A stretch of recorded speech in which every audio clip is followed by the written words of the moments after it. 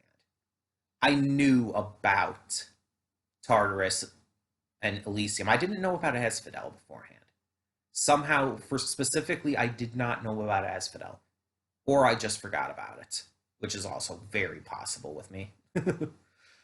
But I really enjoyed this episode. I thought it did really well, and again, it's cool seeing things I know, getting to see things like it's like, oh yeah, I know what that means. It's like I doubt we're gonna see stuff like Achilles and Patroclus in here. I doubt we're gonna see anything involving Odysseus. Um, it's not involving that kind of stuff, but at the same time, it's still like, yeah, I still know some of this stuff in here, and it's really cool. um, but there's also a couple questions, other questions raised here that I'll end on. So this can't be Cerberus, right? Like I was questioning, I was thinking like if these villains, if these demons are somehow working with Hera, maybe it could be Cerberus. But now we know that they weren't before, that they hadn't been working with Hera. And I very much doubt they're working with Hades. Um, it definitely seemed like he was surprised to see a god there. So I don't think they're working with any of the gods at all. So that couldn't really be Cerberus. Plus, Cerberus is usually portrayed as being much bigger than that as well. I don't think that's supposed to be Cerberus. I don't know if it transformed to look like that, if like maybe they fed a dog the flesh of the giant and it transformed like that, and maybe same thing with like a lion or something, I don't know, to get the manticore. I mean, that's possible because we didn't, because of all the stuff we got with this episode, that was one thing we didn't really touch on. That could be very much it, though. Unless we get some kind of confirmation, though, no way to know. um, but yeah, with the fact that it's made pretty clear that he hasn't been working with the gods. It's like it can't be Cerberus because Cerberus guards the underworld. So it's like it's weird seeing a three-headed dog like that. Maybe it's just supposed to like reference Cerberus. Maybe that's why the people making this series put that in. I don't know. I don't know. It's very clear though that the creators of this very much knew what they were doing. Like it's very clear that they either already very much knew and appreciated Greek mythology or did their homework or even both in some cases maybe. Um, but either way, whether were very big Greek mythology fans beforehand or just did a lot of homework to uh, figure all this stuff out, or even both, it's very clear that they have a deep respect and admiration for the mythology and very much are putting forth efforts into making it as good as possible for those of us who would very much geek out at something like that. So I really appreciate all the work that was put into this series to make it this good, this accurate, this well handled. Um, but tell me in the comments below, what did you think of this episode of Blood of Zeus? Tell me your thoughts down below, and thank you so much for tuning in. For now, I'm Connie, and I'm signing off. See y'all next time.